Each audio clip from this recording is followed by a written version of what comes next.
You are now in the zone. With Taste Test Live.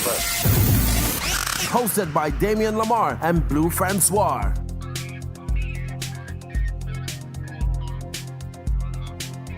Check. Welcome. Check. All right, guys, what's jazzing? What's jazzing? We're back. It's another week of Taste Test Live, and I'm your host, Damien Lamar. I'm the host of the new music program, Taste Test, on WJCT 89.9 in Jacksonville and streaming worldwide on WJCT.org. Taste Test is my weekly 1 hour long music show, and it airs on Sunday nights at 10 o'clock Eastern and Tuesday nights. And I'm joined in the studio week after week with my really good friend and co-host, Blue Francois. Oh, that's me. How you doing, man? I'm good, man. Good. You Good, well? good. It was a good week? Yeah, I got my new iPhone today. Yay! Yeah. Welcome to the club. Yeah. I tried to go back old so I didn't have to deal with some of the new iPhone problems. Yeah, I haven't had any issues with an iPhone in a long time. So I love my iPhone. I do. They got me. I'm part of the Apple Matrix. They got you for life? I think so. I had one. I got a Windows phone once when I was on AT&T. Oh, cool. It was the worst time of my life. Wow. Because I had my own business and it was counterproductive to what I was trying to do in my business. Wow. And I complained and I wrote AT&T. I tweeted them and they were tweeting me back, and I didn't like them. Because they gave me that phone and they knew I had always had an iPhone. Well, Tamika just looked at you with like, oh, I wonder if you throwing shade at me. No. Because she just told you that she's going back to Samsung. Now you convincing her. Well, they've increased. I mean, okay, to clean it up, I think cell phone companies have done a really good job of manufacturing phones and fixing a lot of issues. Mm-hmm. This was like 12 years ago, bro. So right. Things have changed. And Samsung is on their A game. Mm-hmm. So yeah. Samsung all day. Okay. All right. All right. So for our first timers, those individuals who are listening to the show outside of what I do on Sunday nights, what is Taste Test Live all about? Taste Test Live is your weekly conversational podcast where we recap Damien's unique, special, curated playlist from his radio show, Taste Tests. Plus, our podcast highlights the latest happenings in music, the newsmakers of the week, and we bring in you in-depth discussions with unique people that we deem special. That's right. We have another guest this week, Emanuel Washington, who will be joining us later to discuss his work on an upcoming film and involvement with Directions Incorporated. Yes. I'm excited about interviewing Emanuel Washington. I've known this man for a long time, off and on. Yes. So I'm happy to have you here. Yes. I'm glad to be here. This is an honor. Oh, my goodness. Well, welcome to the Mutual Admiration Society. Thank you. Yeah. Thank you. It's a secret society, though. Yes. So that's coming up real soon, but we're going to dive into the show recap. I have to say that Sunday's show was one of my favorites. Episode 38, so it's called 38 Special, right? But I always have to put a spin on food or taste or something because the show is called Taste Test. So this one's called This Tastes Good to Me, right? Okay. That's the name of the show. I like This that. Tastes Good to Me. Yeah, all right. So Blue, you heard the show. Yes, I did. And okay, any I'm gonna give the rundown to you, but what about the feel? Sunday night I was going for more of a neo soul feel. I was trying to capture some of that. Did you get that at all, or? Yeah, I got that. I think music is so different now, and so you can't just put it's like you can't put it in a in a bubble, like one category. It's very broad.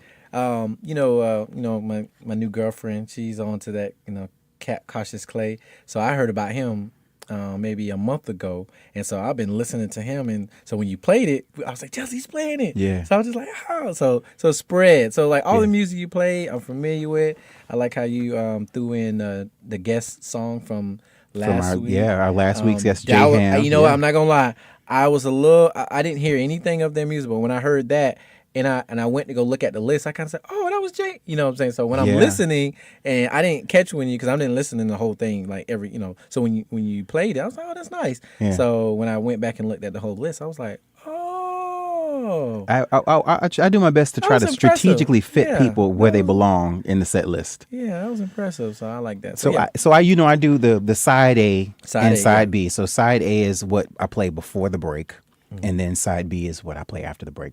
Side A is the longer side, and then side B is the shorter side. Shorter side, yeah. Started off with one of my favorites, Jordan Raquet, Wildfire. I had a tongue twister as I was trying to say that in the studio. Yeah, Say it in Spanish. Wildfire. Wildfire. Wildfire.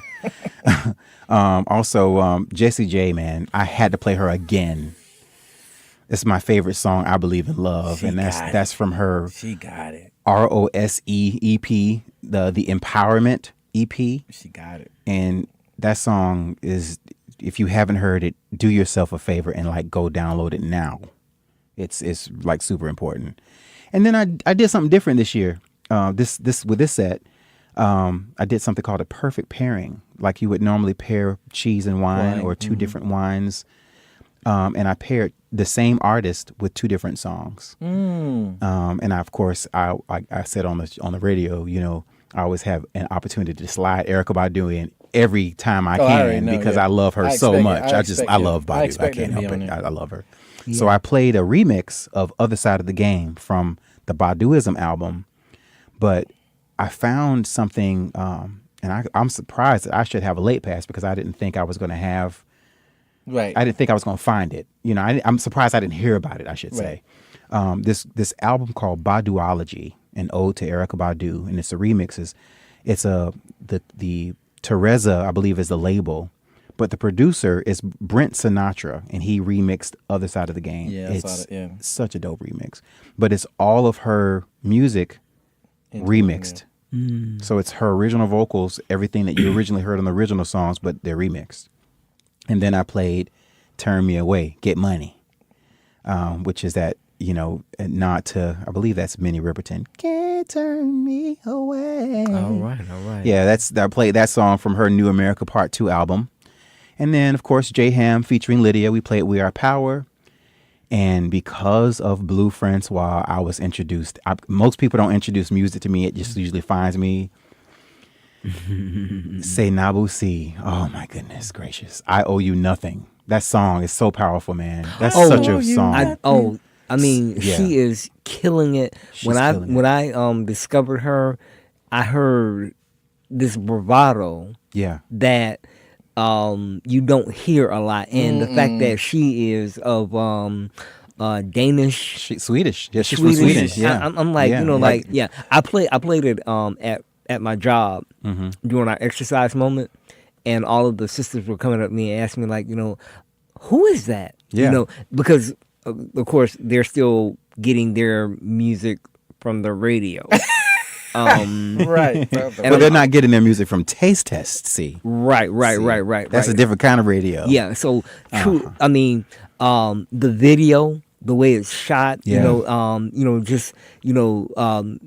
the actors or the people in it, they're just very relaxed. very picturesque. Yeah, they're like models, and yeah. they're just like, it's very strategic. I love it. The camera angles are nice, man. Yeah, I mean, and the fashion in there. yes, The fashion is at another level. Yeah. And so, yes. say Nabusi, man. Yeah, I mean, say Nabusi. Remember, it's SEINABO, last name SEY. Google it. Do yourself a favor. Jump it. As a matter of fact, take a video journey. Go to YouTube and watch all her stuff. Yeah, she got a lot of stuff. There is one where she was. It was, I think, a Nobel Peace Prize award ceremony, and there's a ton of people in the audience, and everybody's standing up. When she was introduced, they are standing up and they're like dancing. Like, why don't I know this song? But they all knew it. Yeah. So I think she's very, very popular overseas. Party, I mean, I really am. Late pass needed for sure. And then, of course, I played Zilo, Zilo, new artist. Don't Waste My Time. Her new album is called The Nature of the Beast. And then, of course, you mentioned Cautious Clay. I had played Crown from his Resonance EP. And then I like to end the set in a good place because I'm going to set you up for the next set. Right. Side A ended with Madison McFerrin, who is Bobby McFerrin's daughter, Taylor McFerrin's sister. I like the McFerrins. I really should. I think I'm part of their family somehow. And she has a song called Insane. And just like her father, she literally did it all a cappella. There's no music, and she nails it. It's awesome. From her Finding Foundations Volume 2 EP. And then my friend Homer Gaines, he's a producer I know that lived in Jacksonville. I was actually in Atlanta in last year around Labor Day, and I went to this place in West Egg over in and had breakfast or brunch there, and saw the guy Andre that was in Moonlight. He was out there playing with his son, and ran into Homer and his wife, and we started chatting and just talking it up. And he's been like on this long mission of like literally just cranking out the tunes, cranking them out. So I hit him up and I told him, I said, I said, you're going to be on the radio Sunday. And he goes, what song you playing? I said, Saturday morning. Because most of us think about Saturday morning. It's the morning you get up, you go, yeah. Everybody has a different Saturday morning ritual. Some people celebrate, Shabbos or the Sabbath. Sabbath, yeah. And some people get up and they go to the mall, do whatever they want. So whatever that Saturday morning feel is for you, it was when I played it on Sunday night, it makes you think about Saturday morning. So ended side A with that, and then came back with the straight up old school throwback. And old school, unfortunately, is not like old school, like class. I guess it would be considered classics if it was from like the 70s, but D'Angelo, Spanish Joint from his Voodoo album. Yeah. And then I played Jill Scott, One Is the Magic Number. Yeah. From Who Is Jill Scott, and then I ended with Maxwell, Matrimony May Be You from Embrya. All three of those songs are pretty lengthy, and they filled the whole second set. But I did that because it's still Hispanic Heritage Month, and all three of those songs are heavily Spanish influenced. They use a lot of Hispanic influences in their music. Right. So that was how I rounded out, 38 Special. So yeah, good show, very good. My favorite. Thank you. Your favorite because I played Saint Ambrose. Yeah. Really? And then just the way that the soliloquy of how you played them. Say that word one more time. Soliloquy. Oh, nice. Okay. Don't ask me what I mean because I forgot the definition, but it sounded good in that context. It did.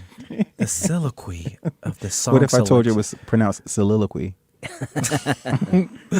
Spell it.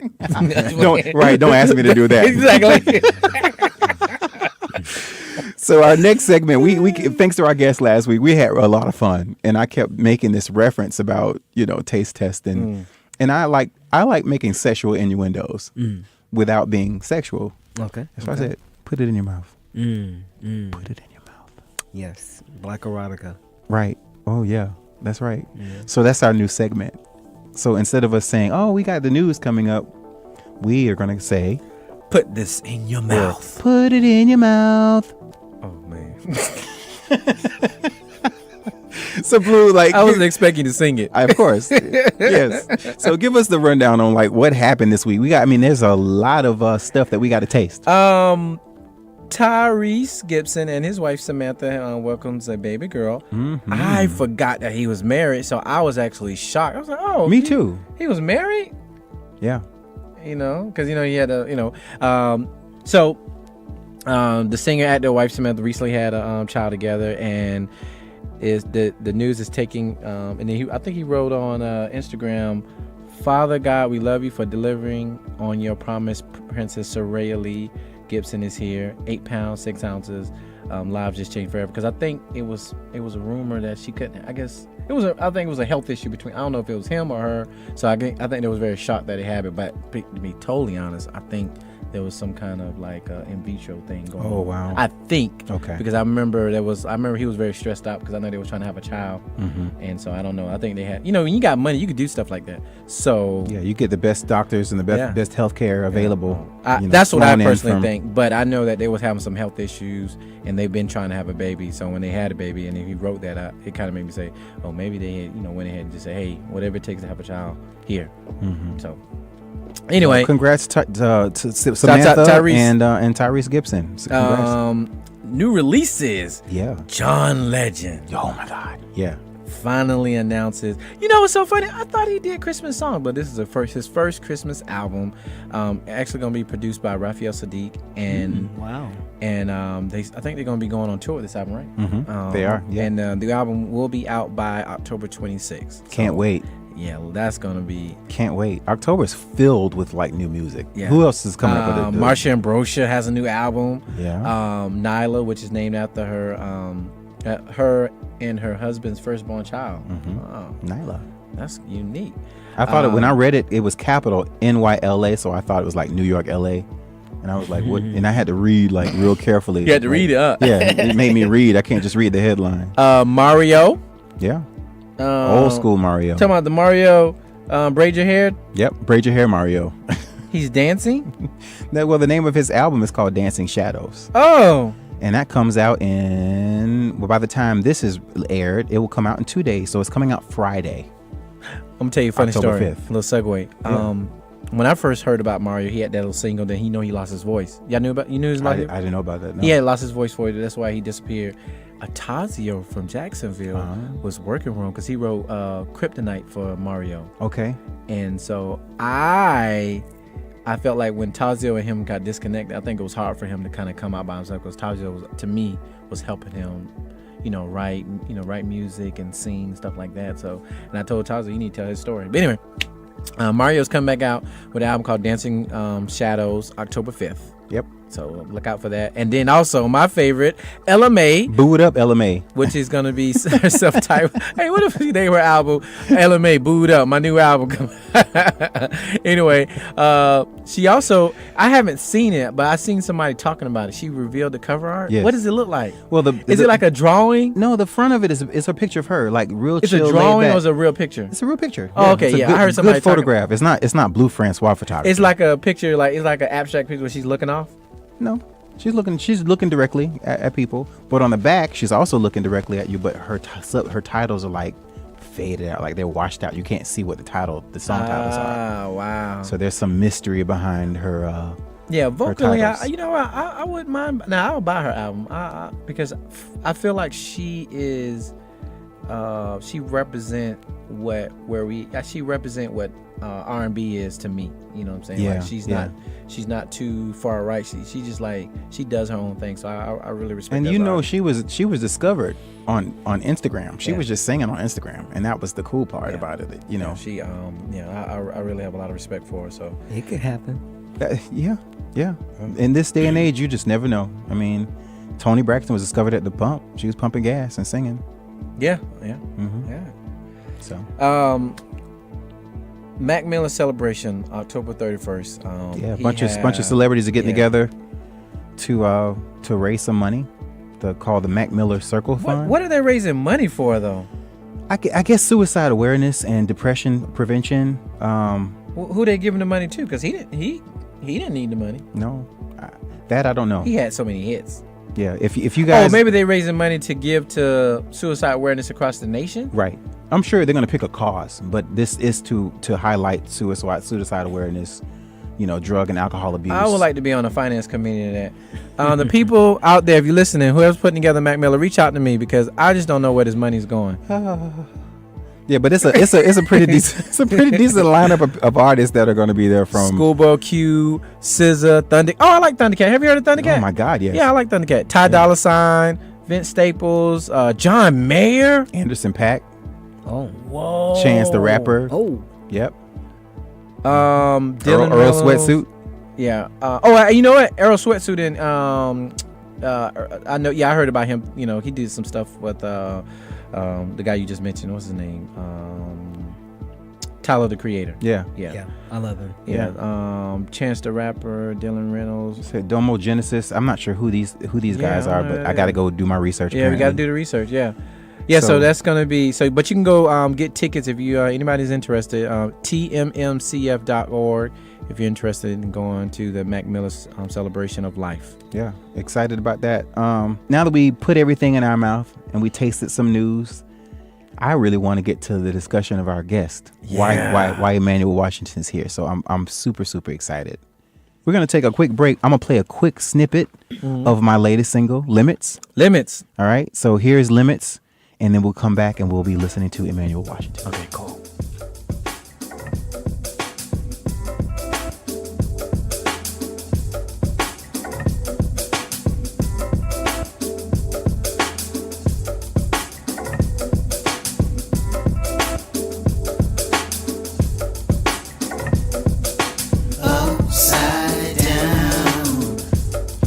Turns you till you wake up. Start pushing back, no turning back, no.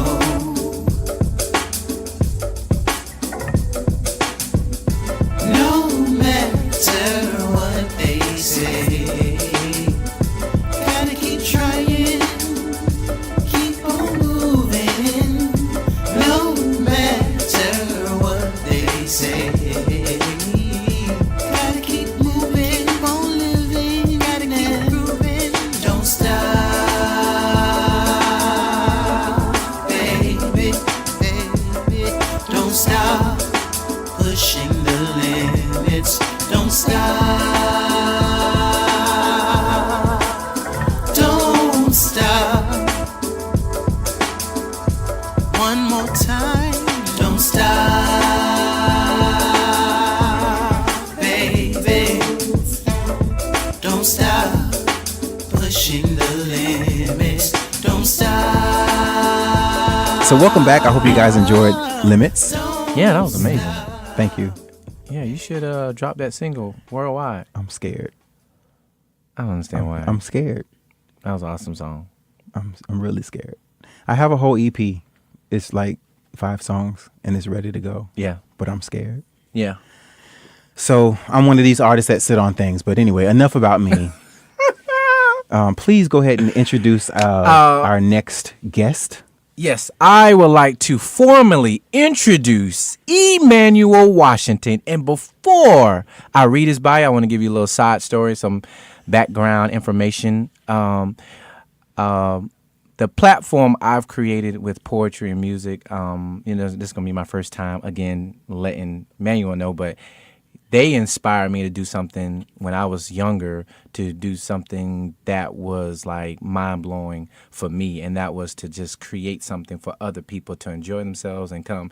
So when I first heard about Emanuel, I got inspired and just was so fascinated by Emanuel. I don't think he knows this, but like when you remember when they brought Cameron Corvée and me, God. like Yeah, I was mind blown. Me and Cameron Corvée on the like, same stage. I went to the mall with that, bro. Right. We just like hung out, man. It Like was cool. Jacksonville don't realize what Emanuel and Tiffany did for certain people. Like as far as like a lot of these musicians who's performing, like before there was cats downstairs. Like when I first heard about soul, like the presentation that Emanuel and Tiffany put in these shows, it was kind of like I felt like we was in DC or I remember very secret underground feeling to it. It was like culture. I remember even when he did it. I remember they even believed in me to partner up to do a show when we did Organic Pleasures. Let me tell you what we did. We had live painting. We had naked girls in painting. We played a movie. Watts. Was it Watts? Yes. We played. Wow, great memory. Yeah, really. We played Watts. This throughout the duration of the show, we did live poetry, live music, did live painting, and it was so good that it didn't have the greatest attendance. But people who seen pictures and video afterwards, like, oh, I wish I would have went. Yeah. Oh, yeah, I should do another one. But it was so costly because we collaborated with Carlos from 95 South and his beautiful wife, very creative and talented, Anita. Yeah. So like they did like hairstyles and design. Like it was so. Like, I think we did, like, we was to do something like now, we'll probably make so much money, but we collaborated. I think there's an idea. But it was so, like, from there, people allowed me to say, hey, Blue, you should do a show. And I think that they gave me that platform. I remember when they was doing stuff with Diallo with Q at the bookstore. Yes. And I remember I didn't go in, but I remember I drove by and I was so, like, fascinated. Like, wow, people are really doing book show. Like, I think that y'all was doing like little book. Y'all like introducing people about books and Nefertiti. Yeah. You remember that? I think the name of the shop was Nefertiti. Yeah, it was Nefertiti Books and Gifts. How long was that? 25 years ago? About. Man, Yeah. you older than I thought you were. I'm 37. What, you were like 12? I'm 38. You were 12 then? No, no. Apparently. You know what? Because I met Rockman, because I think Rockman told me about it, but I didn't know who they were. Yeah, no, wait, I'm 38. Oh my gosh, was I 12? Jesus. What happens when you get over 30? Anyway. You start losing your mind. Anyway, so No, I'm kidding. so I would like to introduce Emanuel to this show because he's someone that's been very vital and pivotal to my career in introducing live shows, live music, because I got my first inspiration and understanding of dynamics of how to put everything together from Emanuel and Tiffany, and then they gave me the opportunity to express myself and then allow me to do shows and collaborate with them. So I want to thank you for that. And then, you know, as I became well versed and realized that I'm not a singer, I just say, hey, I could just put on shows for people and let them be themselves. So thank you, Emanuel. Anyway, since 1999, Emanuel Washington and his partner Tiffany Duhart have been working to bring exposure and promote the cultural arts and entertainment in Jacksonville throughout their company.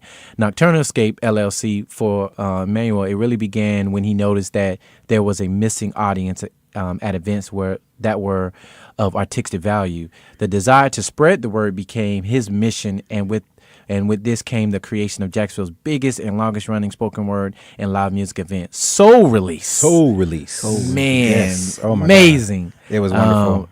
I missed that. What a time to be alive, Right. to attend Soul Release. I used to, oh my God. Anyway, Emanuel has also produced plays from local writers, fashion shows, after parties, and historic parties for regional and national artists.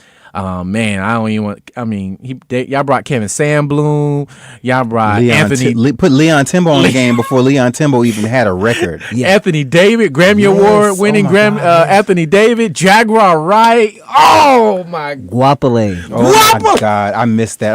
I cried. I was there. I was there. I seen I that. cried. That was, She's so beautiful to me. oh my and God. I remember when she closed her set out with Tell Me Something Good.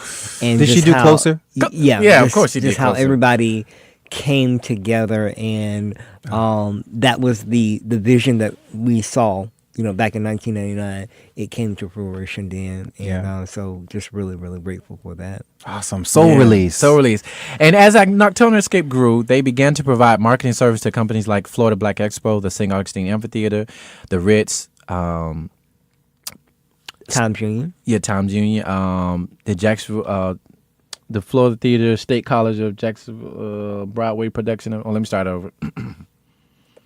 As Nokturnal Escape grew, they began to provide marketing services to companies like the Florida Black Expo, the St. Augustine Amphitheater, the Ritz Theater, the Florida Theater, State College of Jacksonville, Broadway production of Drumline Live, The Color Purple, and more. In 2012, Emanuel filmed and produced a documentary entitled We Remember Reigns, Vikings, Ichiban, an American high school, which was screened at the Auburn African-American Library in Atlanta, Georgia. Yeah. Emanuel's done a lot. To continue, currently, and this is why he's here, which I'm very, very excited about. He was currently the creative director of a literacy program entitled Before Email, of which I had the privilege of experiencing and being a part of that production. It was wonderful. Thank you for allowing me that opportunity.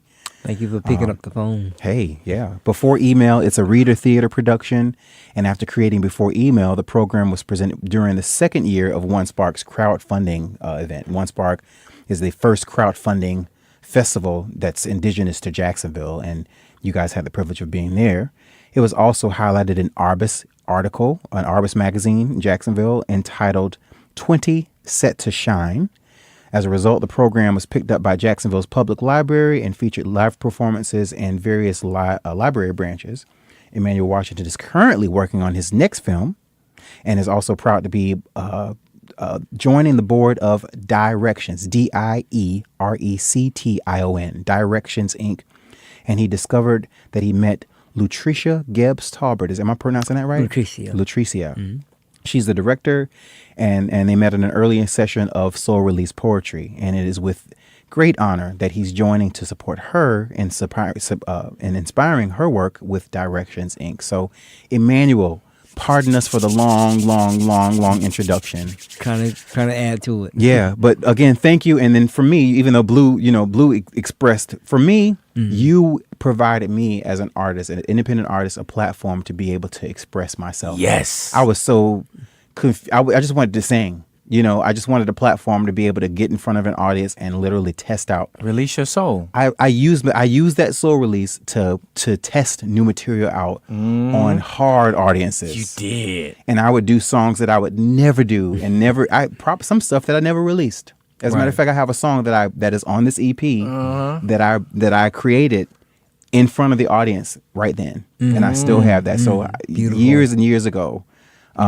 So thank you again for providing that opportunity and that platform.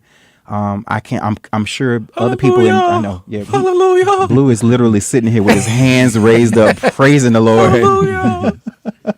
It's good. I think Jacksonville's missing. They're missing that. Right. They're missing the soul release. We're missing those nocturnal escapes and those really cool events that kind of kept the glue going. And what I'm doing with Taste Test, with music, you guys were doing way a long time ago and actually bringing these artists here. So welcome. Enough about us. Enough about us, fawning over you and falling over you. Your honor, we are not worthy, but we are grateful for your presence. And talk to us about what you got coming up, man. Well, first of all, let me say thank you guys for being the ingredients that I needed in our creation. And so without you, we would not be able to present anything. And so, it goes both ways, and so I'm definitely glad to be here on this platform. I've been listening to Taste Test, and I'm just really blown away when I hear what you're doing, because it just happened out of the blue, out of the blue. Yeah, it's one of those things that just runs up behind you and just slap you in the back of your head and keeps running. Yeah. So I'm here today to talk about my newest project, my documentary film that I've been slaving over for about 4 years. Once upon a time in those 4 years, I had been, driving back and forth to work, and you come to that point in your life where you need to have some type of spiritual connection. And so I had was riding around with a classic collector's issue of Edwin Hawkins' Greatest Hits. And I was listening to it and just really, really enjoyed it, but then some kind of way it got stretched up and, So this was vinyl. Well, it was CD. It was a CD. It was a CD. And Edwin Hawkins, for those individuals who don't know who he is, it's a gospel great. Right. He is the godfather of gospel. Thomas Dorsey is the father of gospel music, but Edwin Hawkins is the godfather of what will become contemporary gospel music. And so, interestingly, I found an album by jazz pianist Ramsey Lewis, and he did a gospel album called With One Voice. And the first song on there was "Oh Happy Day," and I was just, I'm in my truck and I'm driving and I'm getting in the spirit and I'm loving it, and I'm saying to myself, man, we don't sing songs like this today in the contemporary church. And so when I did a little research about how the album came about, Ramsey Lewis talked about how he was inspired by the song when it came out, and so much so that he played the record so much that he went through 3 records. And in this time of him making a gospel album, he knew that he wanted to record "Oh Happy Day." And interestingly, I discovered that the choir that he used was his church choir, which was a Methodist church choir. And so I come from the Pentecostal denomination, and to hear a Methodist denomination singing a Church of God in Christ Pentecostal song and owning it, I was blown away. And so, again, as a result of being a lover of history, a lover of music, I wanted to know why we were not singing, in particular, this song in our contemporary church settings, as well as other, great gospel classics. And when I would ask people who were just a little bit older than I were, they would just only reply with, those are good songs. I don't know why we don't sing them. And so that led me on the journey to find out what was so great about Oh Happy Day. And for a lot of our listeners, definitely the millennials, they would have heard Oh Happy Day with the movie Sister Act. And in that movie, when they sung it, it just really, really brought everybody to the experience of gospel music, whether you were in church or not. And, you can look at on YouTube and you will see all types of races, nationalities singing Oh Happy Day. And so, again, I said there's something here, and a lot of the documentaries that talk about gospel music, they do mention Oh Happy Day, and a lot of people talk about when they first heard it, but it's a soundbite. And so as a young man back then who grew up with the song, now approaching my 50s, I'm longing for that music. I love the music that we have today because that's just the cycle of life. But when I hear Oh Happy Day, when I hear I'm Going Up a Yonder, when I hear, all these great songs, I'm saying, why are we leaving these behind when, they can speak to us today? And so I started the journey, and obviously that is the subtitle of the song. It's Oh Happy Day, the journey of a song will be the film. And so in looking at the research, everybody would agree that when Edwin Hawkins came on the scene and they had the song, that it changed the game. But that was about it. And because a lot of the books were written in the middle to late 80s, that's where the narrative stopped. And then, like I said again, you had it come back out with Sister Act, and then a little bit later on, it appeared in the movie Secretariat, Pride, and everybody under the sun has sung this song. And so then after, getting that general Google information, I started going to the books, and I happened to find a book by Dr. Bobby Jones called Touched by God, where he has a biography of different gospel artists of the 90s and 80s. And, of course, he had a chapter with Edwin Hawkins. And so I was reading it, and I came to a part where it talked about how, as a result of the success of the song, there was a backlash. And this backlash caused him to go into a period of depression.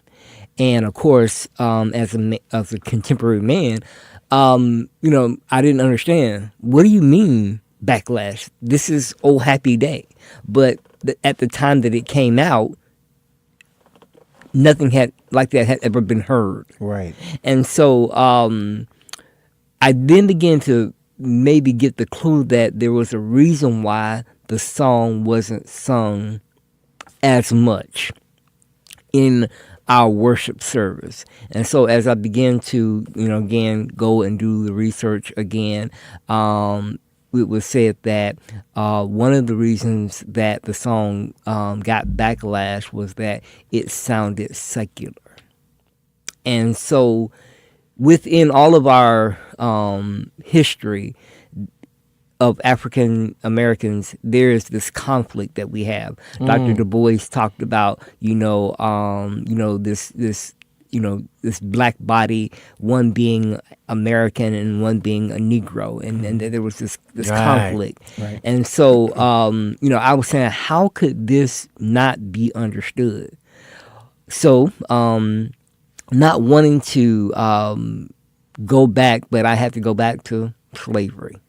Because what I found through our great folklorist Jordan Hurston in her book called The Sanctified Church, she talks about the Negro Spirituals, and we've all heard Negro Spirituals.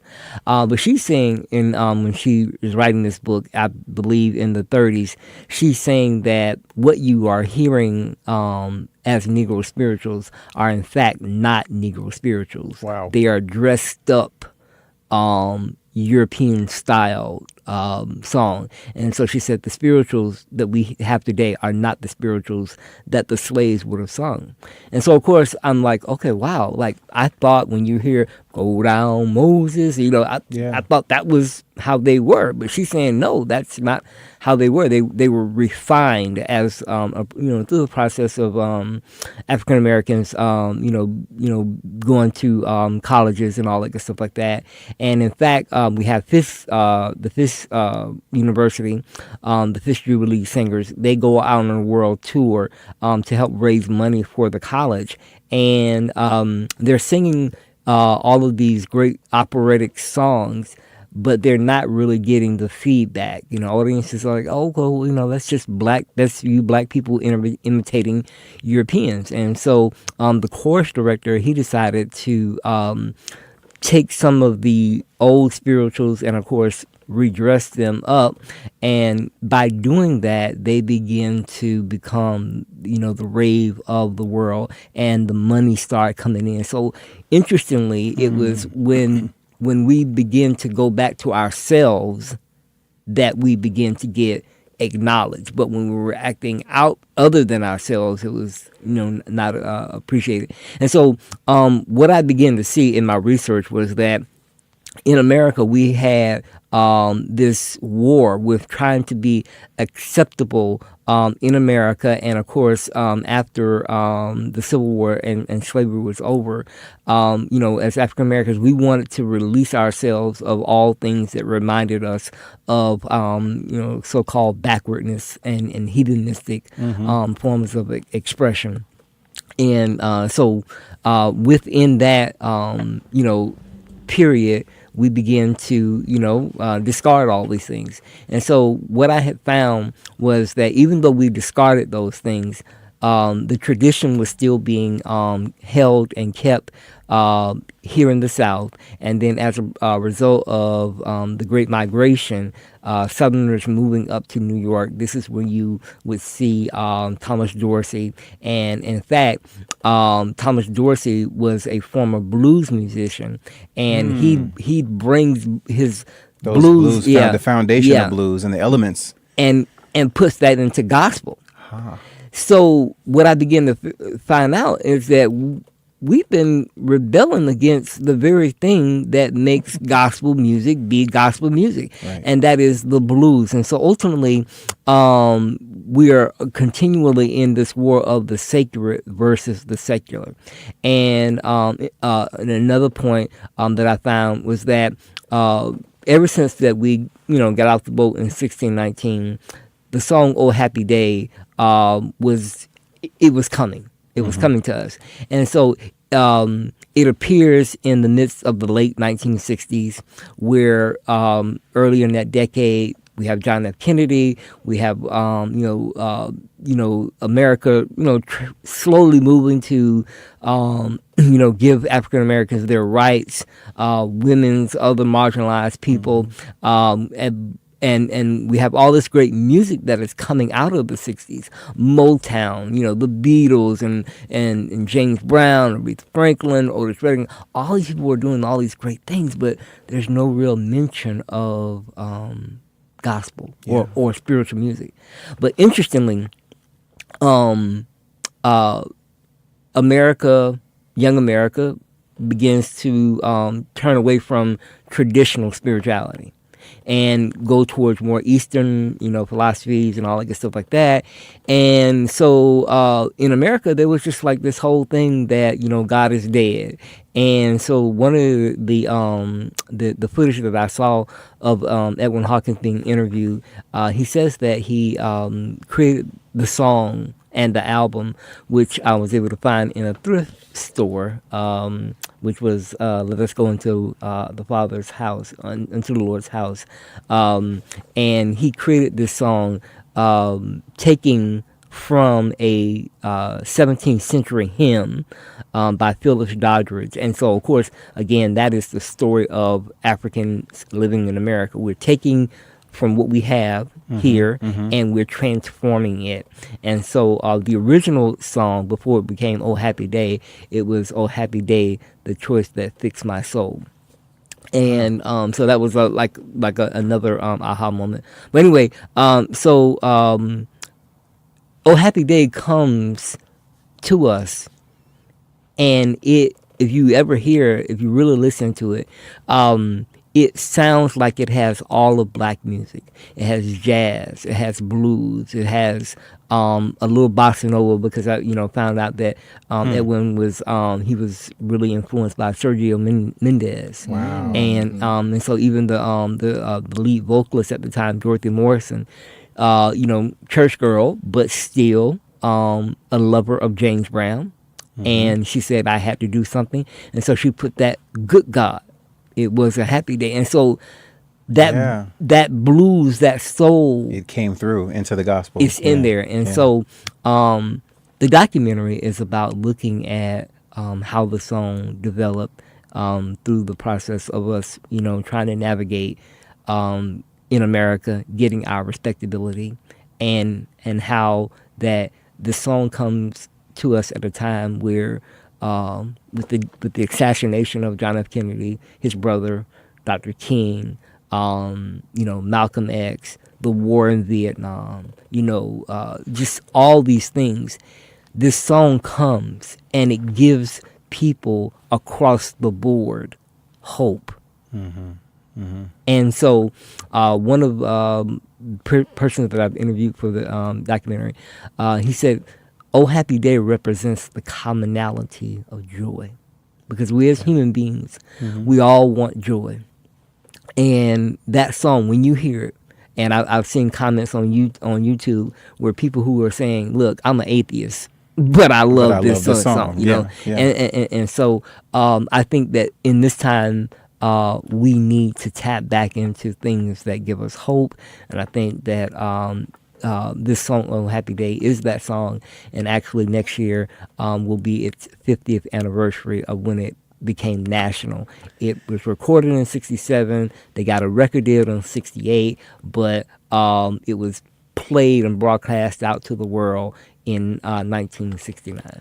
So where are you in your production phase right now with the film? Okay, so I finally gotten feedback from a person that's in the industry, and they have given me the green light to go ahead and shop it around. So what I'm doing right now is I've already contacted Sony to get the copyright permission. So I'm doing that, and I'm about to send a letter to Edwin Hawkins' estate, informing them, and going through that proceed. Now, I've already conducted some interviews here locally, and the thing about this song, and the thing about initially I was thinking that I had to go out to do interviews, but everybody has their experience with "Oh Happy Day." Absolutely. Yeah. And so while I am going to, definitely branch out, I interviewed Mr. Dr. Eugene Wright. He's a long time, musician. Yeah. And he actually performed the song Ed White in 1967. Wow. With a predominantly white chorus, and they sound phenomenal. Wow. I have goosebumps all of a sudden. That's amazing. Yes. And so and then of course our local producer extraordinaire, Deborah McDuffie. Yes. She actually worked on promoting his second album, his version of I Like to Buy the World of Coke. And so we're going to have we'll have a great ensemble people. So as soon as we get those little final checkoffs, then we're going to hit the ground running with getting our interviews. I already have my, pretty much my team that's going to help me put it together. And so this is, of course, my official first interview. And so I want to thank you very much for supporting me in the dark. Yeah, without question. Without question. I think, and what we like to do is at Taste Test Live is to provide our listeners with a wide variety of information that ties back to music. Well, and I love your historical conversation on things. You always loved history, always. Right. And especially with your contribution to We Are Reigns. Mm-hmm. Amazing documentary, and I'm sure. Was I in it? Wasn't it? You were interviewed for it, but you didn't make the cut. Didn't make the cut. I didn't make the cut. Oh. Yeah, but I tell people that Blue Francois is a Viking. Yeah. Yeah, that's right. And interestingly, as it relates to the literacy platform that I had, doing the research for this took me to reading at a whole nother level, because it was more than just reading, books and articles. I had to start reading scholarly works. Yeah. And the interesting thing that I found was that, especially in our community, because we don't do a whole lot of research, we don't have the whole picture. Right. Which is so important. Yeah. So important. Yeah. And interestingly, I have Amiri Baraka, but back then he was called Leroy Jones Blues People. I was just really fascinated about how he really, really tells the story of black music in this book at a time in which he's writing in the 60s. And it's like, but you were not back there, but he had interviewed all those old musicians and all this good stuff like that, and was able to kind of put together that you cannot have gospel without the blues. You can't have the blues without the gospel, because it started with what they call the work songs and the hollers. And as we begin to be introduced to Christianity and get a little bit of being able to read, we then brought that into our music. And so it's just for me, this was this almost saved my life, because at one point in this process, I was actually in the hospital, and I was there, and I had all my books in my bed, and was just reading it, and I just said, wow, I just really, really got to tell a story. And of course, I was saddened when I found out that he had passed, because I really, really wanted to say, hey, I thank you, because this song, I was born in 1971, and this song was, of course, before I was born, but it literally followed me throughout all my life. This album comes from my home. My mother had it. I remember us going to a movie at the Big Apple when they had a theater there in Gateway. We went to go see a concert, gospel concert called Happy Day. Had James Cleveland, Shirley Caesar, the Clark sisters, and that song was in there. And then 1990, I graduate. I go to Florida A&M, and guess what they're playing?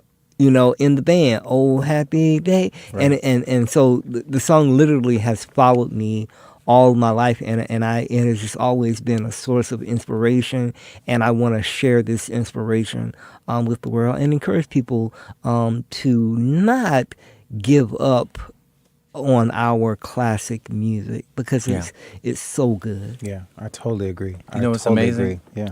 Yeah.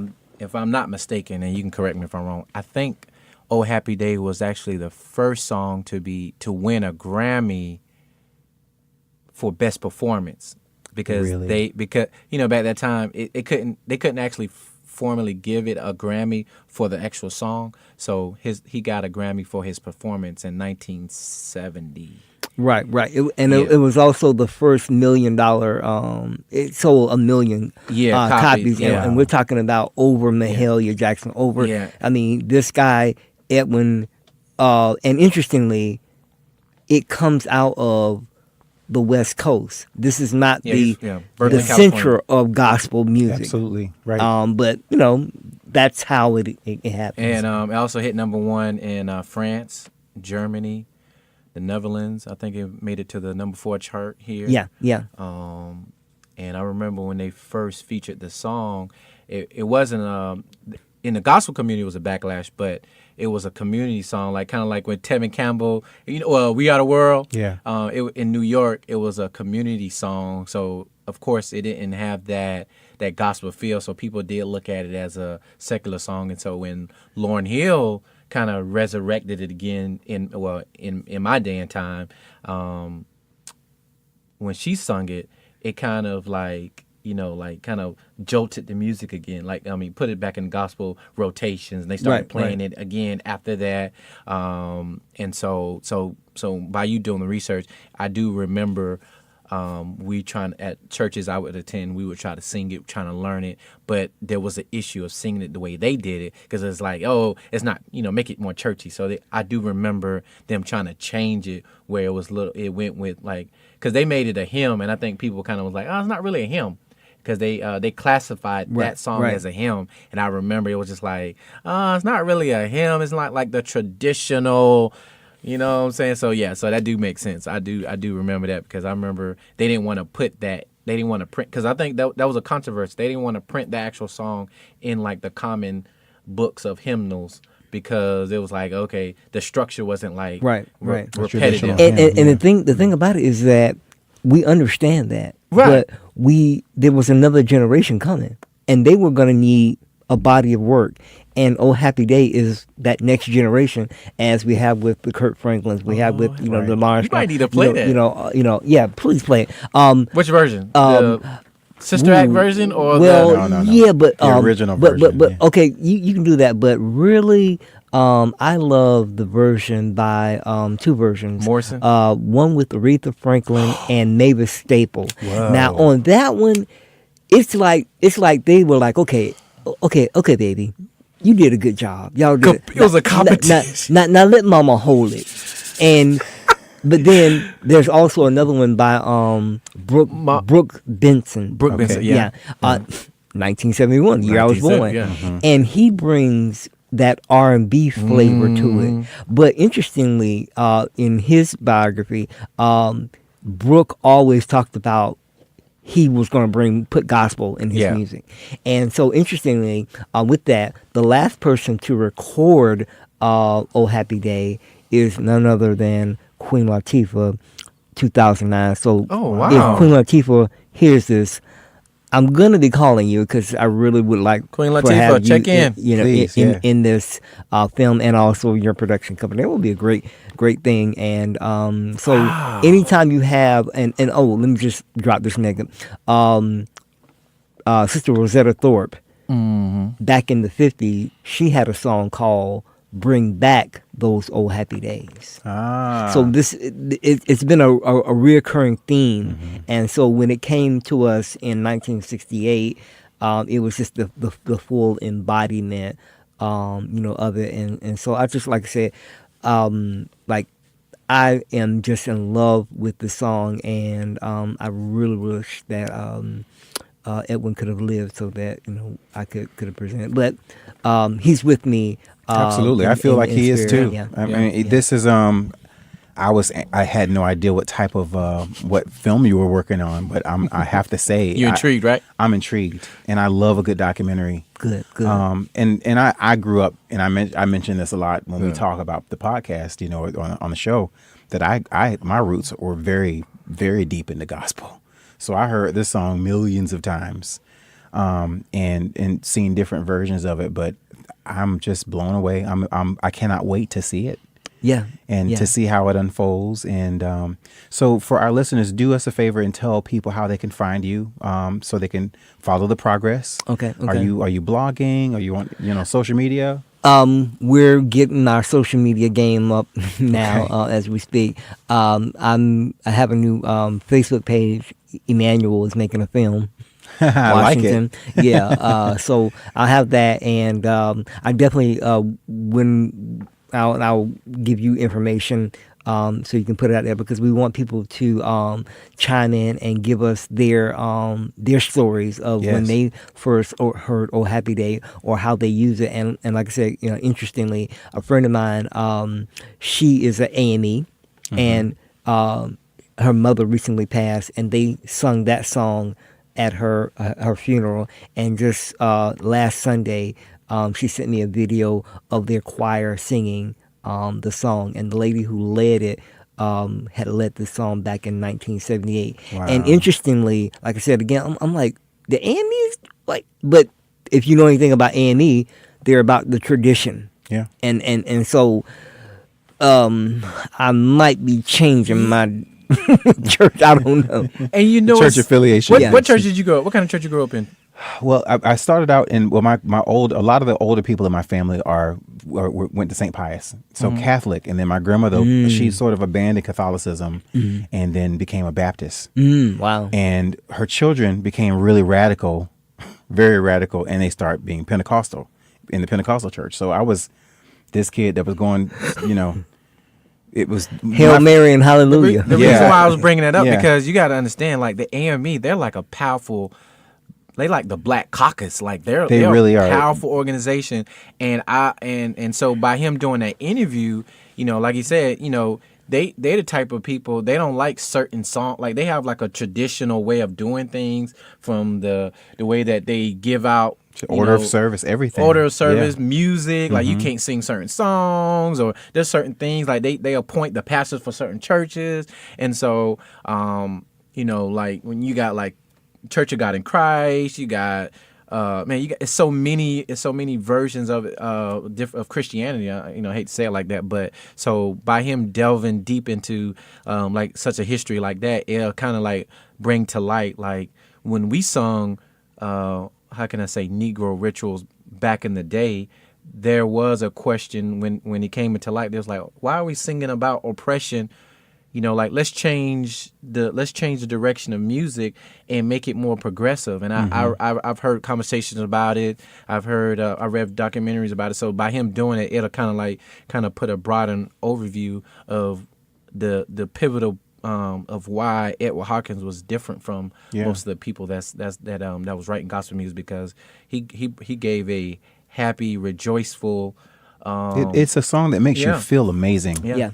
Every time you hear it, you feel good. It was just, So it's nice that you are able to accentuate someone like Edwin Hawkins, who has been a key game changer. In the music. And I mean, there's always, I love a good game changer. It's somebody that has come along and completely redefined the tool of music and how music is being used. And the Hawkins family in and of itself, they just inspire me still to this day. And you mentioned earlier Chance the Rapper. I'm really, really appreciative of how he's using the gospel choir. I love it. I mean, because when I first heard him, I was late to him, but when I heard it, I'm at work and I'm listening to this, rain down on, and I'm just like, can he do that? Yeah. He did it. He did that. But they did it so that he could do it. Right. And so exactly. I really, really am grateful for that. Awesome. Well, Emanuel Washington, again, it's been our dubious honor to share this time with you. I cannot wait. So Thank you. Because I don't like waiting too long. Okay. Like, can you tell us, like, is it going to be 2019? Is it, Well, yeah, we want it to be 2019. 2019. Yeah, we really... Spring, summer, fall? It will probably be fall. And if it's not 2019, then it will definitely be January... 2020. Yeah. Okay. Yeah. All right, that's good. So, Blue, can you, by all means, just take us out? If you really enjoyed today's show and what you heard, please follow us on Facebook, Instagram, Twitter at Taste Test Radio. I have it memorized.